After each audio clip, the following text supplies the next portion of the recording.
In the early days of the internet, radical libertarians were scattered, lonely, and faceless. Without direction, they resigned to scour the web, sifting through content providers in a wasteland plagued by YouTube demonetization, Facebook jail, and covert internet censorship. But then, in 2017, the Libertarian Union was formed. Finally, the average Joe libertarian could find a thriving community of independent podcasters and content providers, all in one convenient location. At Libertarian Union, we'll always have the latest news, interviews, discussions, and even movie reviews. With hundreds of episodes and more added all the time, you'll always find something fresh at libertarianunion.com. All right. Let's get fired up here.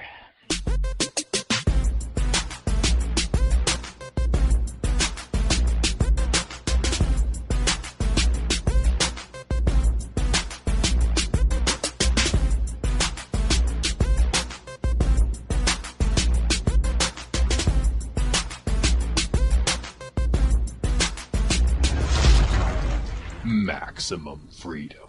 Read. Stay on target. Maximum freedom. Stay on target. Maximum freedom. Read Rothbard. Well, hello and welcome to episode 100 of the Actual Anarchy podcast. They said it couldn't be done, and here we are, done doing it. My co-host is Robert. He's here. We're excited. This is like a celebration. But I don't think they said it couldn't be done. I think they said it shouldn't be done. I think you misheard that. I might have misheard the beginning part of the word there, but I heard "udent," and I was like, "Oh, they don't believe in us. We're going to prove them wrong." And here we are, episode 100. We're doing the thing, and we're doing the thing, and we're doing the thing. Literally, 1982's John Carpenter, The Thing, starring Mr. Libertarian, Part 2. Kurt Russell, and the show notes and more are at actualanarchy.com/100. That's three digits, 100, 100. Is that true? Kurt Russell Terrier is a libtard? Is that true? He has claimed that mantle, though many people do. And many people are, I don't want to get all purity test on y'all, but there's a fair number of people who claim the mantle who don't really espouse the principled beliefs that would seemingly require you to adhere to become a libertarian or claim that mantle? Yeah, I take it as I'm very skeptical whenever somebody I don't know claims that mantle. Like, what do you mean by that? Do you mean just socially liberal and fiscally conservative? Or do you actually mean, that's why I like terms like voluntarist or anarcho-capitalist. They're much more specific. And I know that if you claim those titles, you're coming from a certain knowledge set with a certain principle in play. Whereas a libertarian, I think you could be a libertarian and claim to be a libertarian without any knowledge of the NAP. I think that's right. Yeah, and then you could even claim to be a libertarian socialist. Oddly enough, like I'm a elephant duck or a banana octopus or something like that. But I also think that, and we'll get into last nighters in a minute here. Once we get all this anarchist shit out of the way, that even ANCAP is a bit tainty now with the whole alt-right stuff. Because there's people who were ANCAPy and now they're a bit ANFashy, if you know what I mean. So yeah. What's his name? I'm thinking of a C word. Chris something or other. Oh, Cantwell. Yeah. Yeah. He did go alt-right. I think he still believes in an ANCAP type world. I think he just believes that in order to get to there, you need to have some sort of ethno-state before you can get there, or that's the best way towards a free state or a free world. I disagree, but yeah, I don't think you can really, I don't think you're upholding your principles entirely if you are saying that we need to have some sort of a white ethno state before we can have freedom. It doesn't make any sense to me, but okay. Right, and then it's similar to the border argument, which I'll agree, like I'm not totally convinced one way or the other. I'm open to arguments, but to me, the provision of additional powers to the state is a non-starter, and that's what would be required to do this whole border thing. Yeah, certainly. I know that it seems like the open border libertarian, the principled, Larkin Rose, Jean Jacquetarian position is becoming less and less popular. But the opposite side of that is government aggression. Now you're saying that, well, I'm aggressing against people on the very good likelihood that these immigrants are going to then aggress against me. But that's the Bush doctrine. Yeah, the preemptive strike. Yeah, it's the preemptive strike. And then once you do that, you are opening yourself up to all kinds of other ridiculous arguments like, well, we can't have, and I'm with you on this, but we can't have like, socialized medicine because, or anybody that dips into socialized medicine is then aggressing against you. Like if somebody is like eating a hamburger, well, then you're more likely to need doctor's care. So therefore they're drawing from the system. You get to the point where anytime anybody's doing anything that would take from the public money funds, like the immigrants would, or they're saying the immigrants would, then they are somehow aggressing against you. It's, I don't know, it gets all messy really fast. And anyway, I wasn't prepared to talk about this. I don't know how we got on this topic, but now we're talking about it and I'm making a fool of myself talking. No, that's okay. That's what we do here. And we've done it 100 times now. Made a fool of ourselves already in this one. So now it is officially 100. This is actualanarchy.com/100. We'll get into the last nighters portion of the show after these beeps and boops. Beep boop bum boop bum bum diddly dee ding ding ding dong.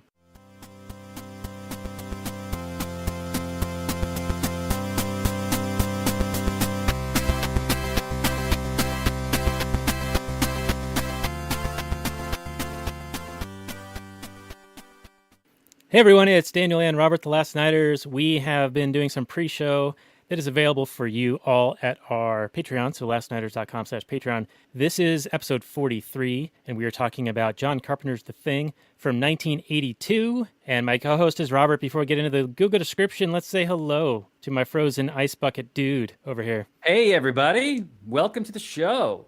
We're talking about an old movie again, but this time it's I think it's a good one. We'll see what Daniel thinks here in a little bit. Oh, we will see. We will see. Now, just, spoiler alert, everyone, this is one of Robert's favorite movies, or so he claimed a few weeks ago. We'll see if we can change his opinion here as we get into the Google description.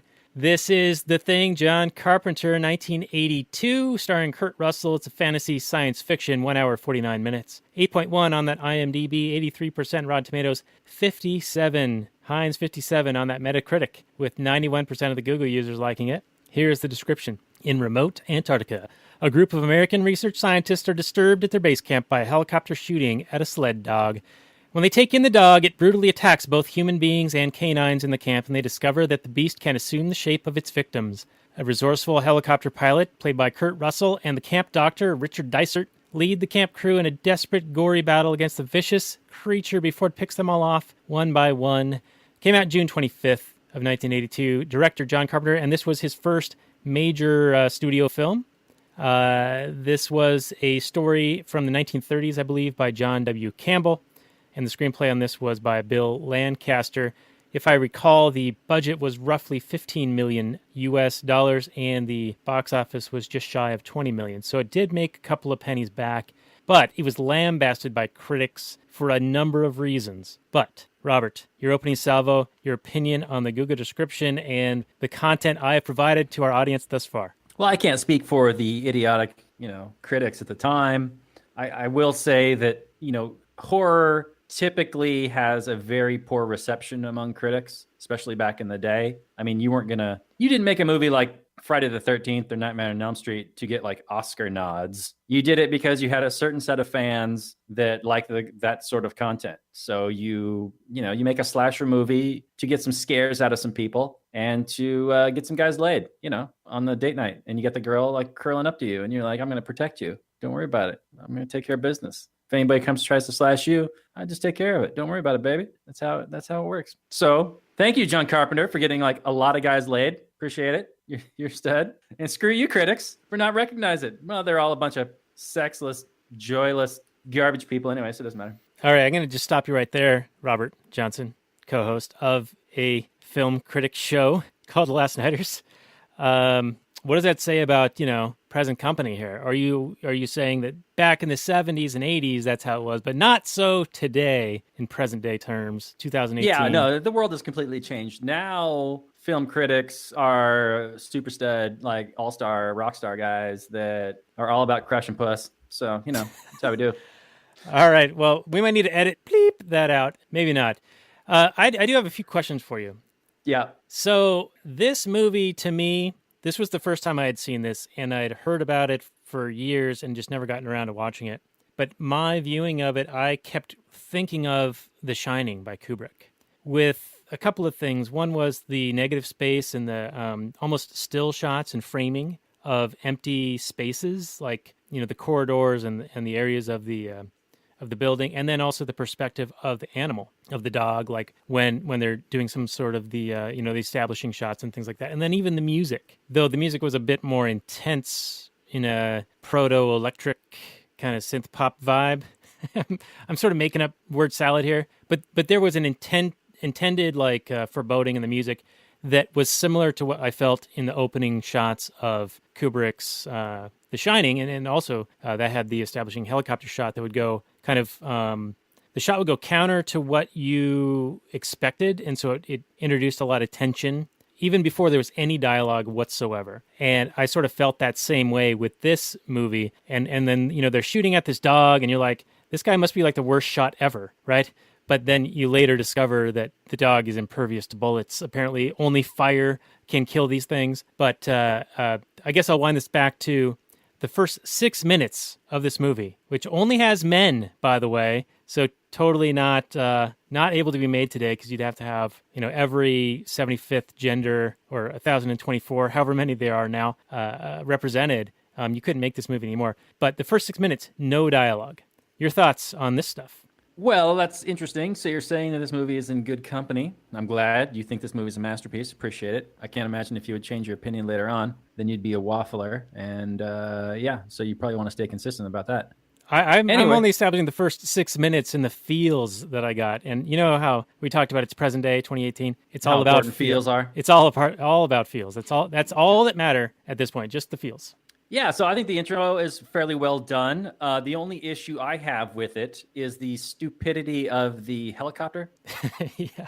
A helicopter can actually hover. Instead, this helicopter pilot zooms by the dog multiple times as if he's flying a jet of some kind. But for some reason, he's flying zippity zappity. He could just hover right over the damn dog and rain down bullets. It would make a whole lot more sense, but they want to make it, set it up so that the audience doesn't know what's happening. So they're just, hoping that, yes, actually shoot the dog, or why is he shooting the dog? Or because, if he does riddle it with bullets, then you're tipped off right from the get-go that bullets would have no effect, and that would render a bunch of later scenes tensionless. Yeah, for the most part. And when you mentioned the stupid things that he does, I thought you were going to get into the releasing a grenade right next to the helicopter, because that was pretty genius. dumb. That was genius. And it's just throwing it behind himself pretty much. And then there's a box of grenades in the helicopter. It's all good. No, it's ridiculous. And then he just runs into camp shooting this AR-15 and shooting these other guys, making no attempt to communicate in any way.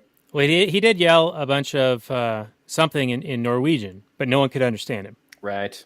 Now, I wonder if that would be necessarily the case, and I don't really have anything to base this on, but for pilots, they all have to know English, because English is the established language for communicating with air traffic control, for landing and takeoff, et cetera, et cetera.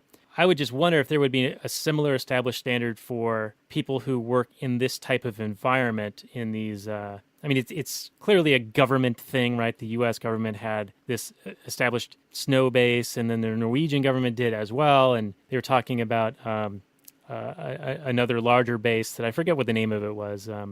But anyway, I was just wondering if it would sort of be a prerequisite to be doing this type of quote-unquote work to be able to have a standard communication language. I would think that it would behoove any number of these bases to say, if you're the Norwegian government and you've got this base in Antarctica, it's pretty much like international space, and you need a common language to talk to other scientists in the area. So you'd probably have at least one person, maybe more, that are able to speak English. But it's not a real movie. It didn't really happen. It's not a documentary. They can have a few caveats as far as not realistic things happening. Well, when you say it wasn't a real movie, there has been an iceberg that is rectangular shaped spotted in South America or in Antarctica recently. And in the movie, they have this carved out slab of iceberg from which the alien emerges. Was there an alien inside this rectangular iceberg? I don't know. You got me there. Well, But there was a stabbing in an Antarctic base right around the same time as that. And there's a lot of stabbing Okay. in this movie. And the thing shooting. confirmed. The thing is confirmed. Run for your lives. If it gets to population, like the actual general population, we're all dead within, I forget what he said. 2,700 days or something? I think it's 2,700 hours, I think it was. Okay, yes. And I thought that the This- graphics, their computer screen graphics were so top-notch. Yeah, they were. I forget what movie we watched not too long ago, but it was like, I think it was Mission Impossible, where they just literally wrote, like, send jamming signal now. Yes. Yeah. Hacking or hack the thing. And then, like, click. Okay, you did it. Yeah, I feel like this movie had like the equivalent level of graphical information. But to be fair, I mean, this is to an audience in 1982. We grew up using computers, and people younger than us, I mean, they came out of the womb with an iPhone or whatever. So to them, this would be like so crude, but it might seem fantastical to someone in 1982. You know, this is right after the Star Wars and E.T. and all of those things that had just come out in recent years prior. Yeah, and I will say that the UFO at the beginning looks pretty good. I mean, it doesn't look terrible. Reminds me of the intro to Predator, which is another alien come to Earth story. Another worthy film of discussion.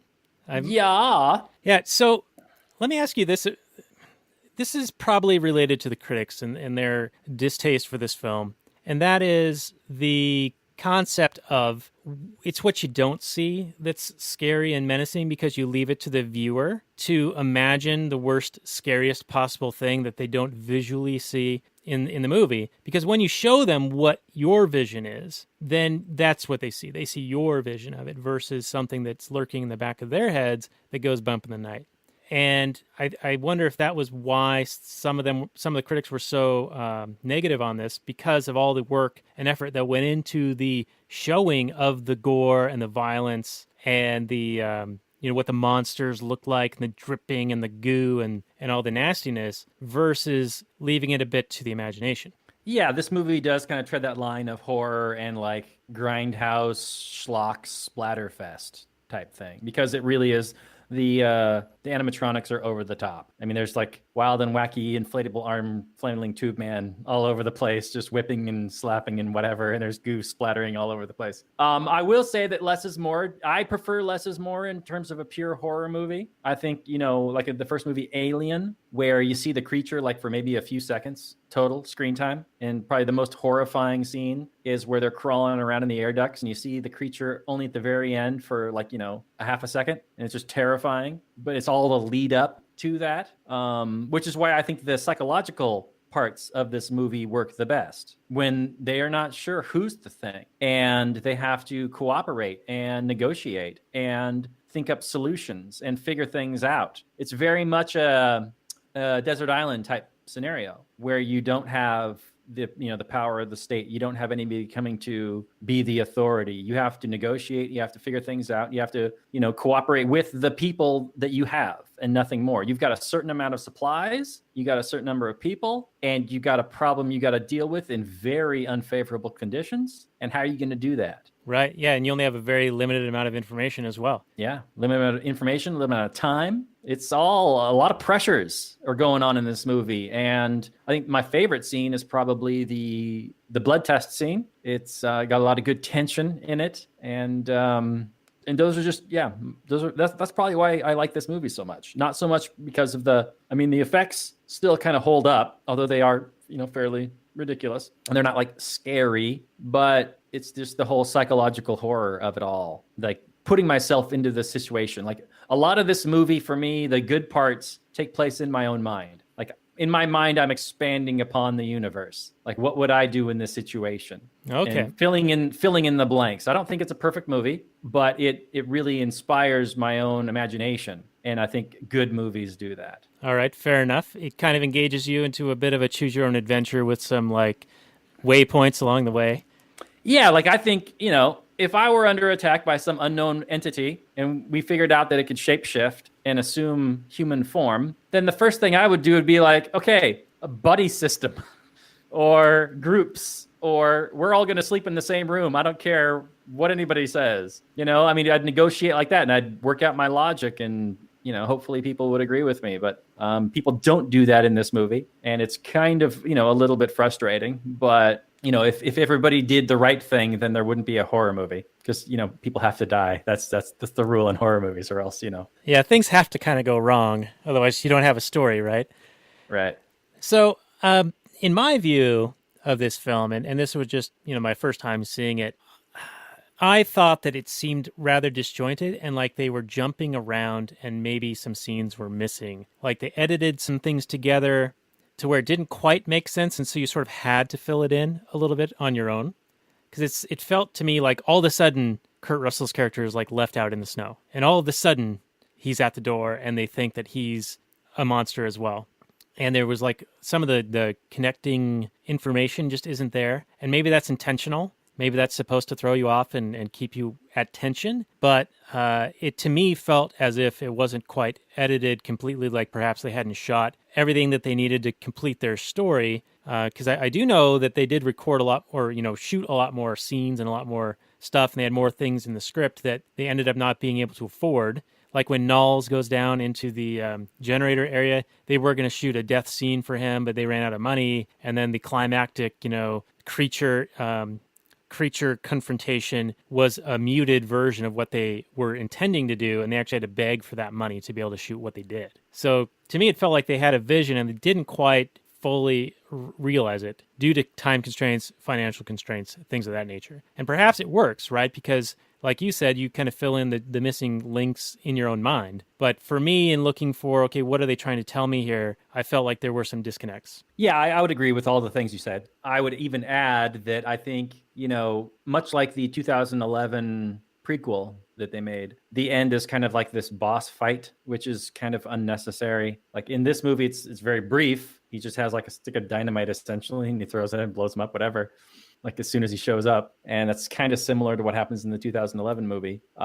So yeah, there are definitely issues. And I would agree with you, the pacing and the narrative struggles. Like, 1 minute they're locking Wilford Brimley in the shack. And then it seems like pretty soon later, like maybe like 2 or 3 days later at the most, like at one point he mentions it's been 48 hours, something.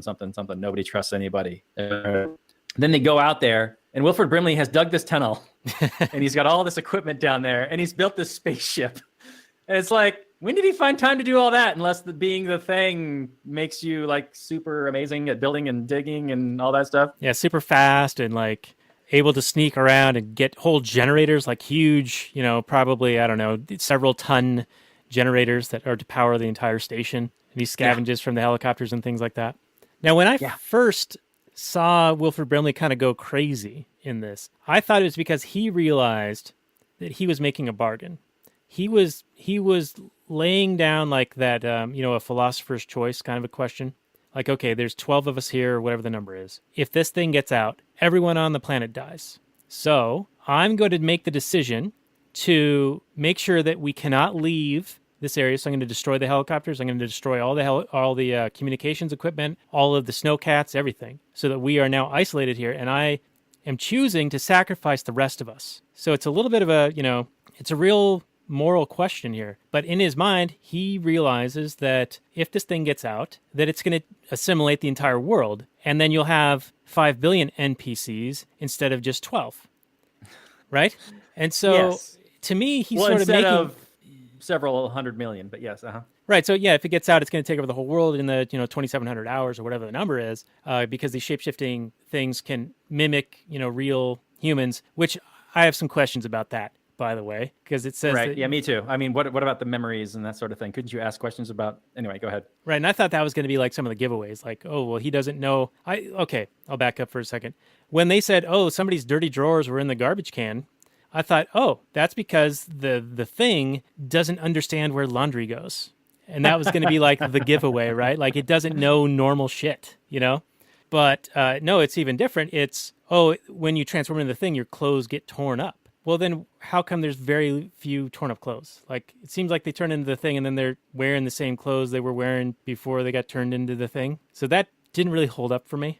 Right. And probably if they had more money, they might have been able to do a better job about that. But yeah, you're right about that. In the 2011 remake, we learn, which directly leads into the beginning of this movie, by the way. It's a prequel that leads directly into, so it's a remake, but yeah. Anyway, in that version, the thing can't create metal objects. It can't replicate metal objects. So people that had like earrings or rings on their fingers and stuff, so they'd be able to tell if you're the thing that way. Like, you usually have a piercing here, blah, blah, blah. Oh, you don't. You're the thing. Okay, yeah. So it sounds like, those you can turn invisible movies. And when they do it really poorly, your clothes also turn invisible, which doesn't make any sense, right? Because if you're taking some kind of a magic thing or whatever, unless you have a magic cloak like in Harry Potter, where you can cover your entire body with this thing to become invisible, it wouldn't work. So you'd be walking around with clothes and no head or whatever. So similar with the metal parts and earrings and whatever.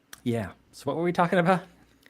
Well, in the pre-show, I talked about how you mentioned the "I'll take whatever for 500, Alex" suck it Trebek, and that was Burt Reynolds, famously played by Norm Macdonald, calling himself Turd Ferguson, wearing a giant cowboy hat on Saturday Night Live. And that hat reminded me of Kurt Russell's hat in this movie. Which also starred Kevin Bacon, so 6 Degrees. Yeah, okay. Yeah, totally, all about the separation. And also Kevin Bacon was in an Invisible movie, right? Invisibility movie. There's got to be. Well, he's been in like a million movies. Not literally, everyone, don't quote me on that, but, at least a few hundred. But so Turd Ferguson, I saw the hat and I was like, that's a Turd Ferguson thing. He's wearing the Turd Ferguson hat. It looks ridiculous, and scene. So we brought it all back around. Yeah, bringing it back around. But let's get into that philosophical question, because even though it's revealed that Oatmeal, Wilford Brimley, is not, in fact, making this philosopher's decision, this trolley problem decision. He's actually... Wait a minute, why is he not? Well, because he's already the thing, right? At this point? No, I don't think so. Okay, really? You think he's the thing at that point, and then he's just sabotaging everything? Because the scene previous to that was him doing his computer simulations, and the computer telling him that everybody would die if it escaped. So I thought he was making that moral choice. And then they lock him up in the shed, in which case he turns into the thing. Because the thing goes out to get him there. Right. Okay, that was part of the fuzziness for me. That was the way it happened in my mind. Okay, I thought that perhaps he'd gone crazy and was the thing, and he was destroying stuff, and they lock him up because they're not sure about him, right? Because they think he might be the thing, and he is, and he's like then able to build the spaceship out of the parts that he had been scavenging and from the wreckage that he was creating. Well, if he was the thing, why is he destroying all the stuff? He wants to get out of there. He wants to escape to the places, so he wouldn't destroy the radio or the helicopters or the cats or anything. He's got the master plan to make a spaceship. He's got the spaceship. That's right. He's making the spaceship out of the parts.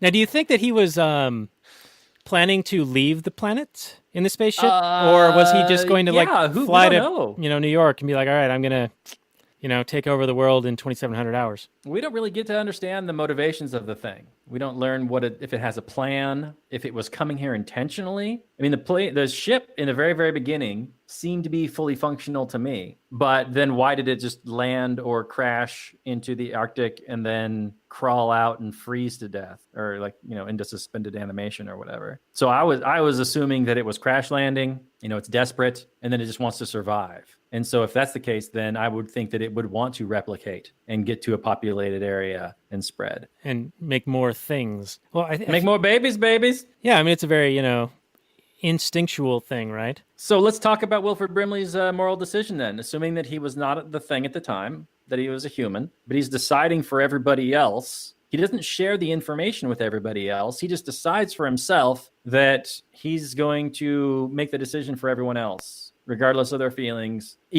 regardless of whether or not he's even wrong or not. He's not even sure if he's right or wrong. That computer programming, I mean, he's talking about a computer from 1980 with you can't even play like Pac-Man on it. So wait, are you telling me computer models might be wrong? Like, I don't know, ones that don't even account for potential losses in home value in in 2007, 2008, or climate change models?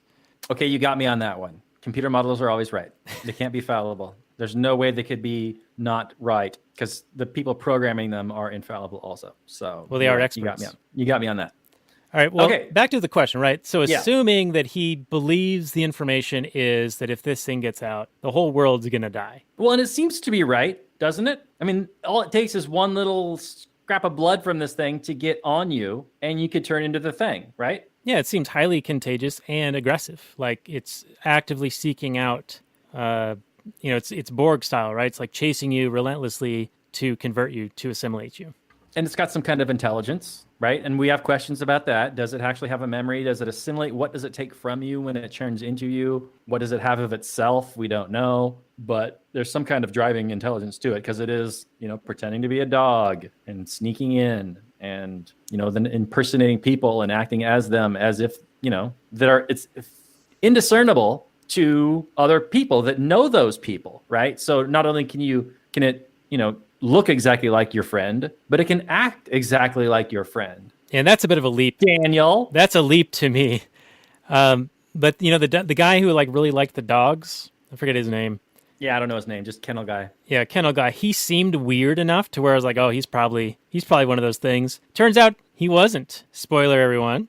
But that burned out stoner hippie dude, he was. And that was the blood test thing that like every single cell from the thing reacted in a defensive way. And that's how he discovered that the blood was tainted, or I don't even know how to say this right, but like the reaction revealed that was from the thing. Yes. But why didn't it react to like getting poked and extracted if Listen, some kind of trauma is going to like do something to it? Stop poking holes in this plot, Daniel. This movie's perfect. All right. Well, it is a little bit confusing. No. The fire is what hurts it. It doesn't get hurt by being poked.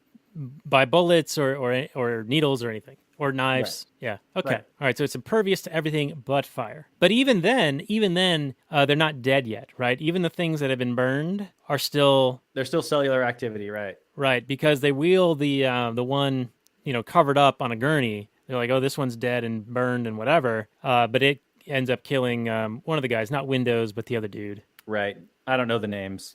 There's another guy. Yeah, it's unfortunate. We really should care about the individuals. I know who Kurt Russell is. I know who Windows is. I know who Knowles is. And I know who Childs is, who's from Something About Mary, Beans Above the Frank guy. Well, this movie does a pretty good job with its characters. I want to say does a pretty good job in terms of not making you hate them, but I don't think it does the greatest job of making each death feel impactful. There's just too big of a cast, too short a time. Not enough time to get to know each person, even though I would say there are some pretty good, decent characters. They're not the most, endearing, but they're fairly realistic for the day, I would want to say. I mean, they didn't seem like super big caricatures or whatever. They seemed like some dudes that were stuck in a research station in Antarctica and weren't too happy about it. And I don't know. Yeah, I'll agree with you there.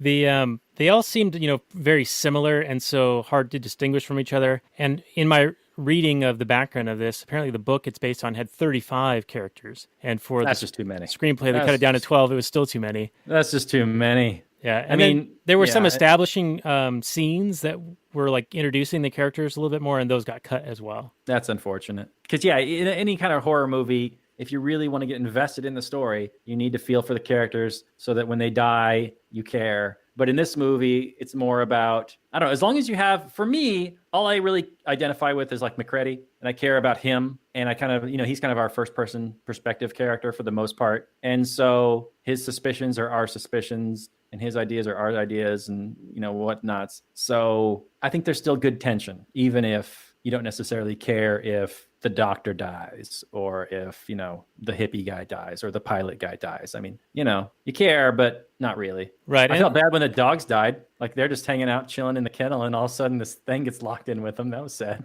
Oh, I felt bad on the opening when they're shooting at the dog. I'm like, what the hell is this? At least this guy's a terrible shot. Right.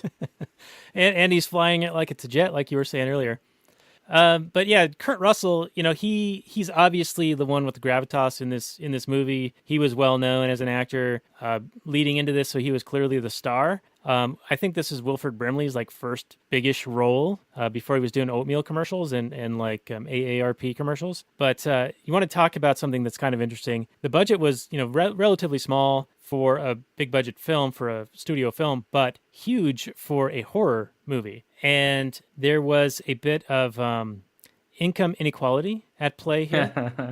And Kurt Russell got paid 8 times more than any other cast member. But also, Russell... The injustice. The social justice warrior inside me is super angry about that. You should be angry. Triggered. Of course, a cis white male gets all the money, of course.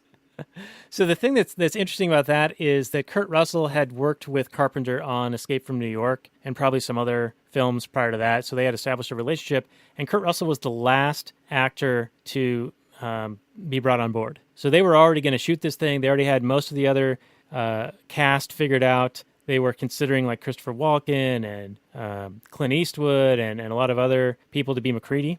And it ended up, last minute, Kurt Russell. And I think it was because Carpenter had established a good relationship with him and knew that he would do well in the part. But it also brought a bigger price tag. And I'm sure Eastwood would have cost even more. I mean, Eastwood was at his prime as far as, this is like right after the Dirty Harry days and all that stuff. Or he was in the middle of the Dirty Harry days, so it probably would have been even more. Right. But I just found that interesting that he made $400,000 for the film, whereas anyone else, I believe, was around $50,000. So gross inequality. Socialists around the world should be just totally recoil in horror from this horror movie called The Thing. Well, and then what did the women get paid? Nothing, of course. Yeah, the only like semblance of a woman in this film is the computer, the chess computer, which is voiced by Carpenter's wife. And gets alcohol dumped on her, gets her blown up by a man. And gets called a cheating bitch. Unbelievable patriarchy in this movie. Can we talk about the final solution? I never thought you would get through a whole episode without dog whistling, so yeah, let's do it. So they get down to the end. There's just a couple people left, and Blair steals the generator out of the whole shop. So because he's going to power a spaceship with it. He's going to power a spaceship. This big diesel generator. And so then in 6 hours, it's going to be 110 below or whatever it is they said. They're all going to freeze to death and die. So they decide, well, we're going to burn the place down. And then that's it. Like, what does that accomplish? That doesn't accomplish anything. I mean, all it wanted to do was freeze to death or, freeze and go into like a hibernation form and then get rescued and picked up by, anybody who comes in and stumbles upon this place and discovers what happened to this research outpost. Right. And then brought out into the world to be unleashed. Right. So how does burning the place down change that? All you have to do is walk outside, wait for it to burn and hang out. Yeah, because it was a dog, right? And it ran, 1,000 miles or whatever it was? Well, it was probably just a few hundred miles because it said it was an hour by helicopter to the Norwegian base. Yeah, so, clearly it's able to handle that much cold. So, I don't know. It didn't seem like they had any good options, but burning the place down didn't seem to accomplish anything other than make for kind of a cool burn them down at all, destroy everything kind of an ending. All right, well, so my take on this was I thought that this was the Blair plan just enacted a little bit later. Like Blair was doing it, and they were like, oh, what's he doing? He's gone crazy. Let's lock him up.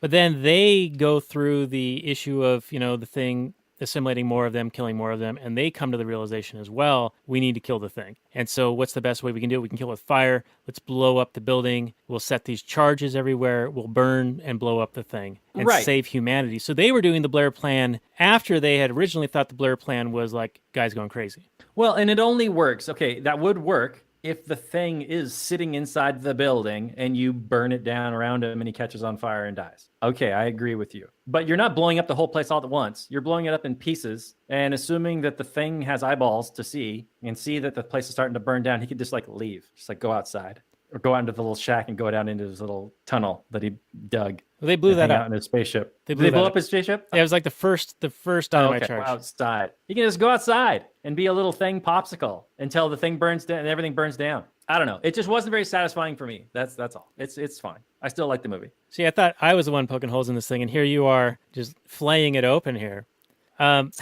It's still good. It's still good. I do agree the tension was still good, and there was a lot of mystery going on. The psychological, how do you even know? How would you know it's not me? Like those types of questions were really good because they do think that it is. What's it? MacReady? Is that his name? Kurt Russell Terrier. Kurt Russell Terrier. And so I have a question about that. When they found his torn up clothes, but he was not the Thing, how did his torn up clothes get out there? Was the Thing plotting against him? Because he had assumed the mantle of leadership from Gary, who had lost his vote of confidence of the men because the blood got opened and he was the only one with a key. Like, was there some kind of like plotting going on, some kind of like higher level thinking and advanced strategy going on I here? assume that it was, yeah, like they were planting because he figured out that, the underwear gets torn and whatnot. So the thing tried to frame McCready for some reason. But it seemed like kind of a plot element that didn't get fully developed. Like there's probably something on the cutting room floor that would help flesh that out a bit, but it's the way it goes. Okay, but still good enough. Good enough for being a cult classic, which this ended up being, right? Now, Yeah, enough to inspire a prequel. I think, and then they've made video games in this franchise. Not great video games, but they made them. So this is a franchise that's pretty well loved. yeah, if I recall in my reading, it came out right around the same time as Blade Runner, and it was also panned by critics when it first came out, but then achieved a cult-like following in later years as it became more and more appreciated for the effort that went into it and the sort of the nuance that was sort of lost on critics initially. And I feel like that maybe was a cultural or generational difference. Like the critics were, older generation fighting the last war kind of a thing. Like they were looking at movies. Like the 70s were a heyday for film. And then they're seeing this stuff and it's like, oh, it's like all special effects, gore and goo and, all this stuff like in your face, trying to be extreme and like startle you. And they just weren't into that. The kids embraced it. Yeah. Right. Yeah. So I think that's maybe how over time you can view things a little bit differently. And my question to you specifically is, in your viewing in the past, and I don't remember, like, you watched it again recently, right? Like, in preparation for this show. Did you Correct. view it differently now than you have seen it in the past whenever you first saw it and subsequent viewings? Has your perception of it changed? Yes. All right. Can you give me a little bit of contrast, like, from then and now? So I probably saw this originally, 25 years ago, and remembering it being pretty good. And then watching it probably 10 years ago and going and not having super high expectations about it. Like I remembered it being pretty good, but I'll watch it again. It probably hasn't held up, but I'll watch it and I watched it and I went, this is surprisingly good. Like this is really good. This holds up. This is fun. I'd watch this again. This is great. But that was also watching it without my critic eyeballs on. And so watching it last night, where I'm thinking about the plot and I'm critically thinking about the plot and I'm looking at the acting and I'm, really going through each thing and I'm going, okay, well, maybe it's not as great as as my Mr. Fun eyeballs just thought it was good and fun. But I still think it's strong. I don't think it really holds up to like intense scrutiny, but as like a fun horror survival type movie, I think it's one of my favorites. I don't know if you're going to call it like one of the best, but it's one of my favorites. Like I'll watch, I'd rather watch this than any like Resident Evil movie or I don't know, name me some other kind of survival horror type movies. There are some that exist. I mean, I guess I'd put Alien up there, like the first Alien as being probably top 5 survival horror. And then this up there also. And I can't think of any others, but I'm sure they exist. So not as good as originally, recently watching it, but still good, still strong. All right. And more specifically to the moral questions, did you encounter those in the previous viewings, or did they more stand out now with your worldview of, the NAP? Only now. Yeah, I didn't think, wow, Wilford Brimley is really screwing these people over, really not letting them have the choice to decide for themselves, or at least come to some kind of consensus at least, or even trust them with the knowledge. I mean, what is he thinking? Like, he's assuming that at least one of the people is the thing. So if he tells everybody, and he would have to tell everybody. Wait, did you just assume I'm the thing? Yes, I've long assumed you were a thing of some kind. I didn't know what kind of thing, but you're some kind of thing. So what was he afraid of? Like he tells the whole group, yes, we got to destroy everything. And then the thing would have to go along with the group. I don't know. It just doesn't make a whole lot of sense that he wouldn't at least tell everybody, but instead he just takes the moral decision himself and he destroys everything. Do you think that this is an NAP violation? Sure seems like one to me. Well, I think he is making a trade-off, but in his own mind, he's not considering the volition of the others, though he is also probably realizing that none of them are going to get out of there alive, which they all... For the greater good. And they all end up in that position anyway. But there's no way to know that early on. But, if they do sit down and he says, all right, in my scientific opinion, consulting Mr. Computer over here that has the graphics that are like... My Atari 2600. Yeah, it's like, oh, it's a simulation blobs. It says, if this thing gets out, we're going to destroy the entire world. And so it's up to us to kill this thing. And by the way, we can't leave. Right.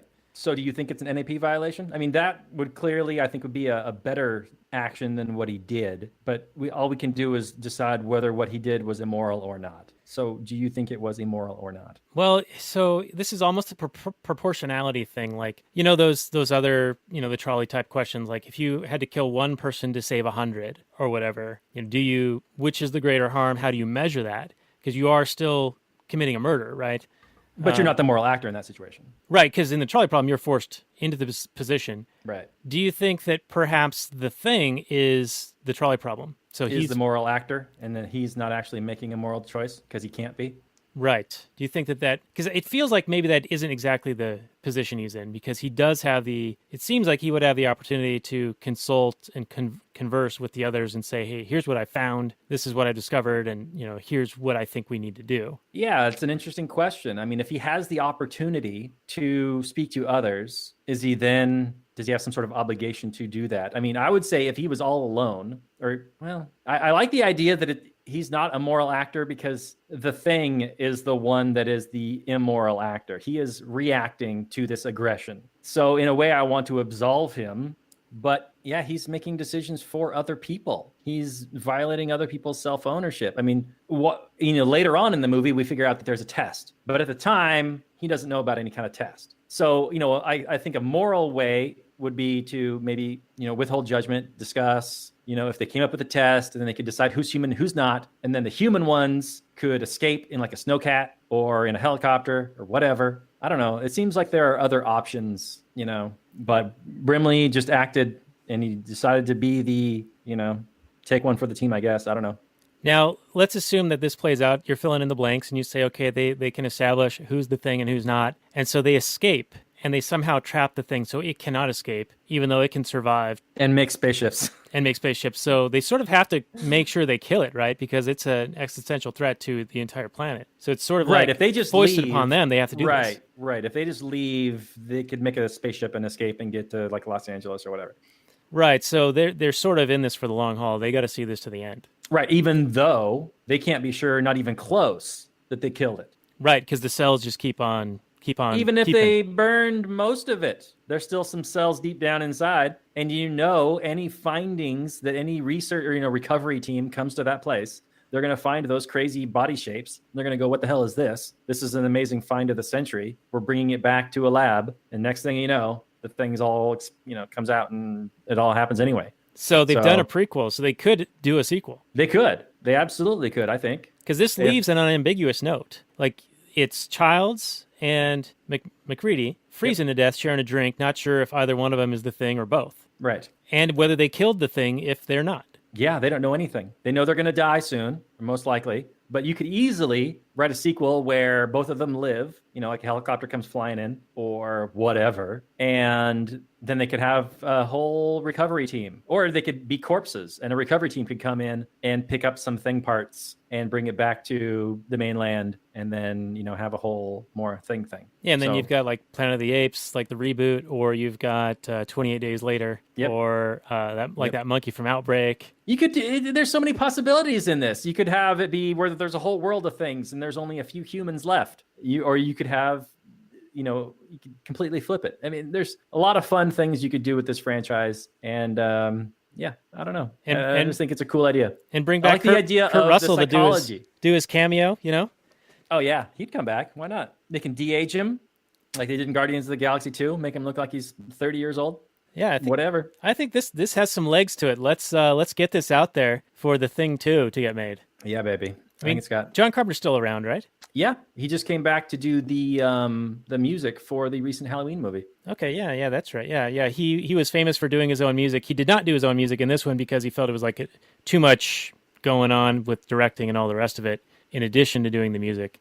And if I recall, and I don't know the name of the guy who did the effects on this, but he was working so much that he suffered from exhaustion and had to go to the hospital as a result of the amount of work he threw into this film. Well, it shows. I mean, I know in the 2011 version, it's famous for having made all practical effects. And then for some reason, halfway through production, they decided, nah, scrap it. We're going to do everything CGI. And I think, in 2011, the CGI and the budget they had didn't quite hold up, and the CGI effects looked like, kind of bad CGI effects. But I think today, if they were to make a Thing 2, they could go full CGI and have it look, really good, like photorealistic good. If they had a decent budget, if they had $100 million, they could make the shit out of a CGI Thing 2 movie. And, I'd be on board. I'd watch the shit out of that movie. Now, do you think that, how Blade Runner got redone, 2049, 30 years in the post the prior movie, the original, that it would be a similar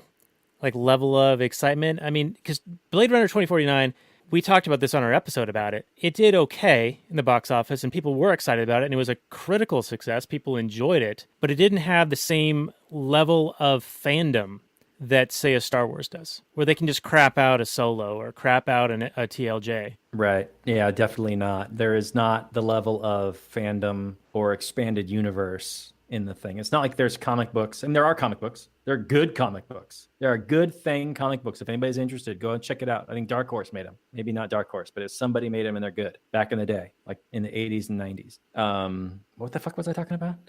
What were you just saying? With the fandom, the fan base, yeah, being rabid but not large. Right. So there are good comic books, but that's about it as far as the expanded universe is. The 2011 movie, as I recall, was kind of a flop, and they were expecting it to do well because the nostalgia and whatever for the original movie, but not original, but you know what I mean. But yeah, there doesn't exist. I mean, there just isn't the kind of there aren't books. I mean, there are video games and there are comic books, but it just doesn't. It's just not a big enough universe. But for Robert, it would be pretty choice for somebody to pick that up and be like, all right, we're going to throw 50 to 100 million at this thing, get Kurt Russell to a cameo. We're going to, really just blow this thing out, get the thing out into the world, into the real population centers, and see what happens. I mean, I'm not the hugest fan of the rebooted Planet of the Apes. I think there's some issues with those, but I think that you cannot fault them for the quality in terms of the look of the movies. I mean, those look like, it looks like a damn orangutan. I mean, it just looks like it. I mean, you cannot say that those do not look like apes. So if you were to take that kind of level of quality and care to a Thing remake, Thing 2 movie, and, change the setting to Argentina and to a CDC type facility where they're, checking the things out, and then it spreads onto a person, and then there's still, you would have it, the same level of, then there's a contamination lockdown, and there'd be some that kind of tension, and you don't know who's infected and who isn't, and then you'd have the threat from the outside of what they're going to do, and the threat the threat of the government response. Right, the government response coming in and either firebombing the whole place or sending soldiers in or whatever. There's all kinds of issues that go on with that. So, and I'm sure they have security protocols and contamination protocols and whatnot, I'm sure. But there's just a lot of fun you could have, I think. Yeah, see, I'm filling in the blanks already in the new story. Yeah, baby. I mean, you got the threat. Yeah, you got the threat of soldiers coming in. So then the scientists inside got to figure things out. All kinds of stuff. It could be a lot of fun. Maybe I should write it. I don't know. That would be quite ambitious.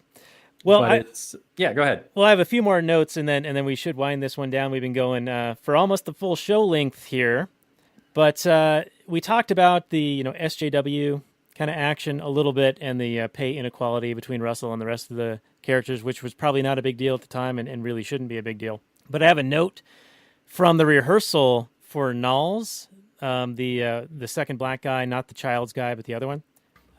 Some famous comedian from the 70s also auditioned for the part and did the read, and then gave a lengthy speech about the character being a stereotype. And then Richard Pryor? No, it's some other guy that I've never heard of. But the meeting ended immediately after the end of his screed against the stereotype of the Knowles character. He was the roller skating guy listening to Stevie Wonder, feeling superstitious. I think he was the cook in this movie. Yeah, he was. Did you feel like he was super stereotypy? I don't know. In terms of 80s movies, I thought it was pretty tame. I think there's far worse examples of stereotyping going on. No, but I guess you could say there's a little bit, I suppose.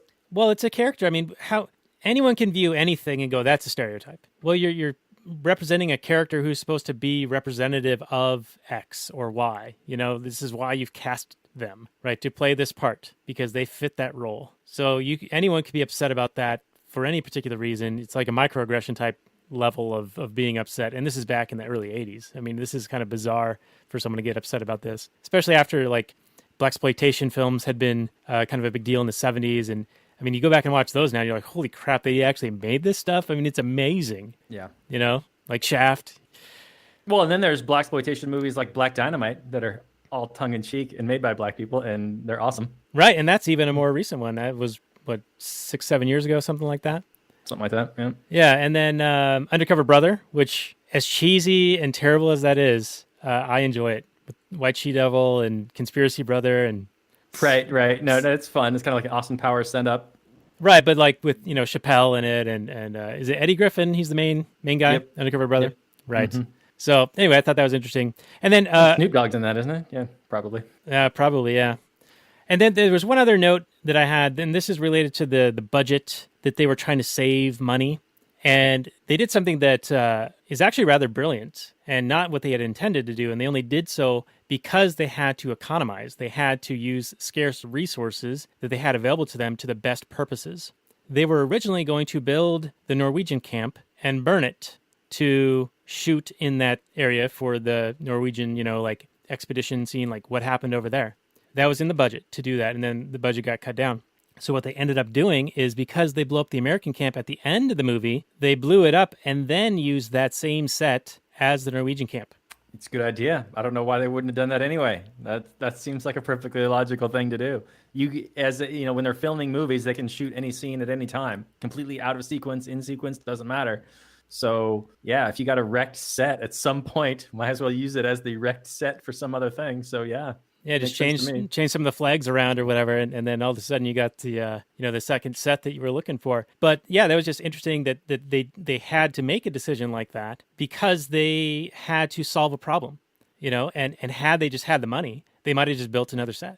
And so it's a marginal utility, relative value scale here, subjective utility. You know what I'm saying? I know you're trying to talk about some economic things and you're trying to use words, so I appreciate that. I'm throwing a word salad at you right now. Why don't you go ahead and launch into your final summary and review, Daniel? I want to hear what you thought of this bad boy. All right, I will launch into the final summary and review here, and this show is part of the Launchpad Media, by the way. I meant to mention this early in the show, but the Launchpad Media is a company or media consortium that has multiple shows. We are one of them. We are the Monday Show, the Last Nighters, and Sounds Like Liberty is one that we gave a shout-out for the other day, or the recent show.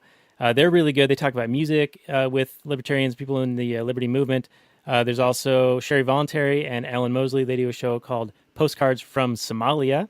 There's also a show by Alex Merced called Nice Guys Finish Last, or Nice Guys Finish Free. That's the name of it. And then, of course, Johnny Rocket with Raylene Lightheart doing Blast Off. So the Launchpad Media, where they're always launching new ideas in your direction, that's what we're a part of. And you can find that at www.thelaunchpadmedia.com. Check it out. And with that, I'm launching into my final summary and review. I had this really played up in my head because you had told me how amazing this movie was, and so I went into it with high expectations. And I started watching it with seeing similarities to The Shining, which is one of my favorite movies, and I was like, all right, we're getting into this. This is going to be great. There's a lot of tension and great cinematography and music that's building up all of the foreboding and what's going to happen, and that was all great. But then you start getting into your critical analysis view, and you're like, okay, how does this line up with that? Wait, did they cut like 5 minutes here and just didn't tell us? And I noticed that 3 or 4 times, and my wife and I were watching this, and we're like, wait, what the hell just happened? Why are they over here? Wait, where did he come from? What's going on? And there was enough of that to throw me off my game in watching this. Not to say I didn't enjoy it, I still did, and I do really enjoy the moral questions that were brought up and discussed during our episode here. But as a movie, I don't see why people are so excited about it. I don't know. The moviness of it is not so great. The story is not so great. There's bits and pieces here that are awesome, and like we discussed, there's potential for it to take off from there because it does have a cult following. You could take this into the present day and do something really special with it, and I think that would be really cool. So I'm going to go with a 7.0 on this, which I feel a little bit bad about. I thought it was going to be better. So that's where I'm going to leave it with you, Robert. That's not any kind of score that makes me upset at all. I think that's a perfectly favorable, good quality score. I'm going to go a little bit higher than you, but not a whole lot higher. So in my final summary and review for y'all, I grew up watching horror movies, but I wouldn't say that horror is my favorite genre. And, you can make your own judgments about whether it's good to have someone grow up watching horror movies or not, but that's what I did. I think I watched this one later on. Like I was a bit older when I watched this, but so I don't know if there is like, my favorite horror movie of all time, if it even gets like an 8. I don't even know if that's the case. And I probably haven't even seen the best horror movie of all time. But in general, when a movie's trying to do a thing like scare you, it probably sacrifices, like the greatest of stories, probably doesn't have all the romance or I don't know, the cohesion. Like usually the big trope of horror movies is that characters make dumb decisions in order for things to go bad. So it has to be, fairly logical. Like the characters need to act realistically or else you will just detach. Like, in a normal horror movie, when you are afraid that there is a thing out there, there's a guy murderer on the loose and he's out running around with a knife and he's like in the neighborhood and you're just like, hey, let's go outside and have sex on the front lawn. Who cares? What's up? That's what we're going to do. And that's what things happen. Nobody would make that decision. So you're like, yeah, screw it. I hope you die. As the audience, you're just like, I don't care about you. You're dumb. You need to die. And I'm going to cheer your death. Hopefully your characters in your horror movies are making good decisions, or at least understandable decisions. And I think in this movie, it mostly succeeds because you're dealing with a lot of unknowns and you're dealing with a lot of suspicions and paranoia. And you're in this, bottle and you don't know who to trust. You don't know who's who. You don't know if you're giving away information to the thing or your friend. You don't know if your friend Daniel is the thing and has been the thing all along and just wants to reproduce. And his babies are little things who get you sick when you go over to their house and give you the plague. And maybe you're infected and now you're a thing too and you don't even know it. There's all kinds of unknowns that are terrifying. And that's why you resolve to never go back there again. Those little plague monsters. Anyway, so what was I talking about? I kind of cut off on a thing. Never mind. So yeah, your characters need to act, realistically, and I think they do in this movie. So, I agree with everything Daniel said. There are, narrative jumps and leaps, and it feels like there's, film left on the cutting room floor where it could have been, if they had remade it with a more full narrative with a real budget, it could be a great thing. But as it is, it leaves a little bit to be desired. But I think the core of the idea and the situation is really, really strong. A group of people that have to figure it out on their own. They don't have, they can't just call somebody and have them come in and fix everything for them. So you really see what a character is made of when there's a lot of pressure applied and they have to respond. And that's the kind of story that I really, really enjoy. So the acting was good. The cinematography is fine. The music was fun.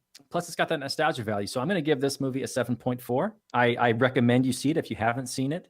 Don't go in thinking it's going to be like a modern thing, though. You have to imagine, remember what it is for the time that it was made. And I don't think anybody's going to put John Carpenter down in like the Director's Hall of Fame. Maybe in the horror movies Hall of Fame, but probably not in like the Director's Movie Hall of Fame. Not to say he's not great, but I just don't think he's on the level of some of the top tier directors of all time. I think he is good at doing a certain thing, but he's not like an auteur that is really going to be like pushing genres forward. And maybe he did for his day, but I don't know. I just don't think he's like advancing film, Anyway, I'm not here to shit on John Carpenter. I think he did great. He had a fantastic career. He had a boy. Anyway, 7.4 for me. Go see it if you haven't seen it. And that's my review. So suck it. All right. Well, suck it indeed. I want to throw just a few more things out at everyone before we wind this one down and talk about our next upcoming episode. It's been mentioned by one of our Patreon supporters who is able to watch the live stream. She's Anarchist Mom, and she's going to be launching a podcast very, very soon. And I think we might be doing a show with her, or perhaps a series of shows on The Lord of the Rings, if you're cool with that, Robert. And that will be, probably... What are these movies? I've never heard of them. We'll have to look them up. I don't know if they're any good. I'm not sure what the source material is or anything like that. But she's a big fan, and it would be a nice way to kick off her podcasting career for the Anarchist Mom podcast. So I think that would be a lot of fun. So we should be looking to book that in the next couple of weeks here if we can. But she mentions on the live stream that the thing is paid reverence to in the X-Files in an episode where they're down in Antarctica. And she says it's called Ice Season 1, Episode 8. I'm going to have to check that out. Thank you for that. Yeah, and I also think in the X-Files movie, don't they also discover a flying saucer under the ice? Yeah, I'm sure they did many times. I couldn't tell you. The truth is out there somewhere.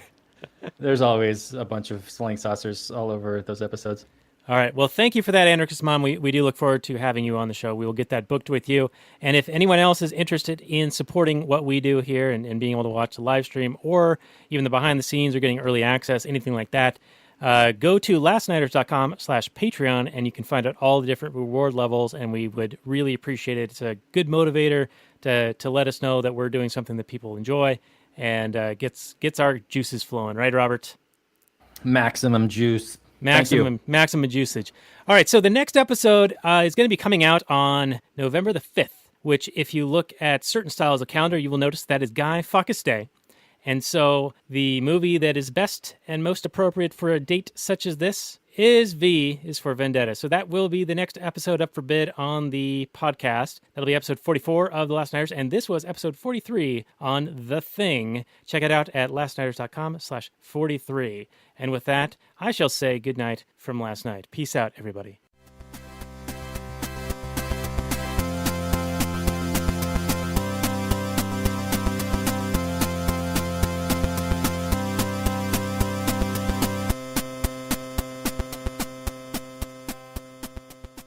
All right, and back to the actual Anarchy audience for a few more minutes. I do have another shout out that I wanted to mention, and that is to our friends over at Reel on Reels, and that's REAL on REELS. And they are a new podcast as well, and they just did an episode on Jim Carrey's The Cable Guy. It's their 5th episode. I listened to it, I think, yesterday, and it is really well done. I've listened to all of their episodes. They're good guys. Jeremiah is one of the hosts, and he was our guest on episode that we did last year for Father's Day, Finding Nemo. So you can find his proto appearance, like his initial podcast appearance on our episode on Finding Nemo. Yeah, you get the first appearance. It's a collector's edition. Check it out. Yeah, before he was famous, before he was amazing and famous.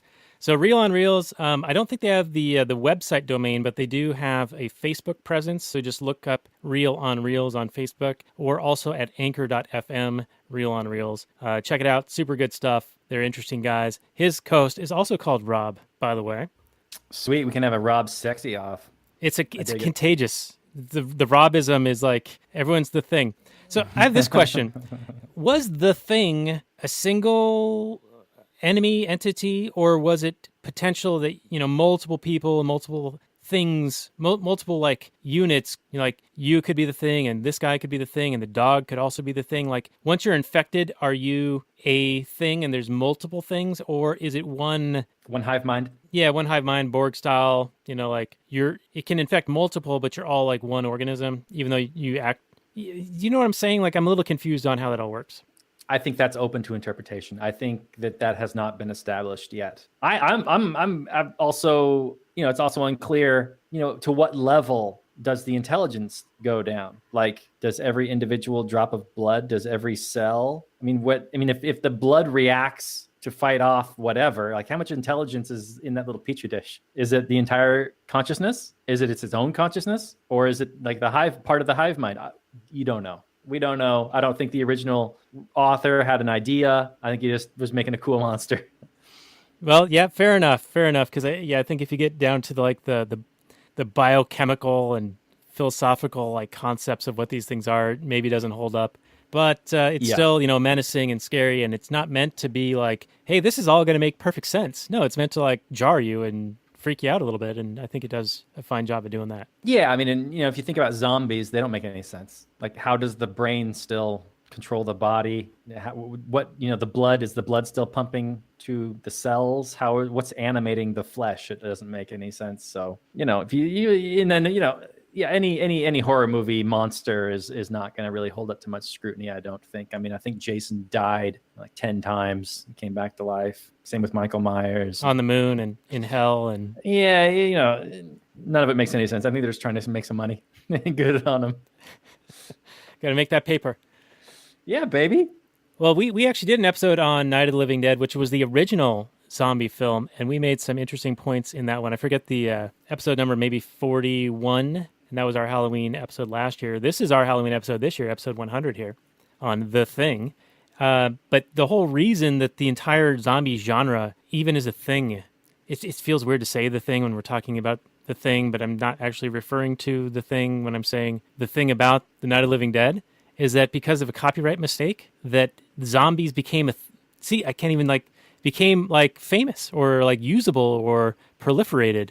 And That's right. became a whole genre, and it exploded in content and merchandise and TV shows and movies and everything. And that's an amazing thing and a unique aspect of that particular movie. So do check out that episode. It's pretty good. Yeah, you wouldn't have Game of Thrones, Walking Dead. I mean, essentially, because of the copyright, there would be, what's his name? George Romero would have the copyright on, a slow-moving, shambling human that eats brains, or even, a slow-moving, shambling kind of zombie, monster creature thing. I think that in general would be his, and then he could just turn around and, sue anybody that even has something similar to it that would just destroy creativity. So, yay for mistakes. Right, and boo copyright law. Boo IP, forced negative servitude. Well, anything else that you want to share with our audience? Are we making episode 100 special in any way? Or are we just saying, hey, you know what? We're just showing up with our lunch pail. We're doing the thing. And we're going to just come back to you next week with V is for Vendetta as 101. Every time I get to talk to you, Daniel, it's a special occasion for me. You're just really special in my heart. So, I want to thank you. I want to thank all our viewers and our listeners. And thanks for sticking with us. If you actually listen to all 100, that's like incredible. I don't expect anybody to have done that. They're leveling up to triple digits right now. Yeah, but thanks for sticking with us. And just know that maybe we'll have 200. You think we'll make it? I don't know. Stick around, find out. Tune in next week and see if we make it to 101. V is for Vendetta. So this has been the Actual Anarchy Podcast. Thank you guys very much. If you want to support us, you got the Patreon links and all the other stuff. We are the purveyors of actualanarchy.com, and the show notes and more can be found at /100 on this one. Thank you guys again, and peace out, everyone. We're going to get into some Kathleen Turner Overdrive right after this.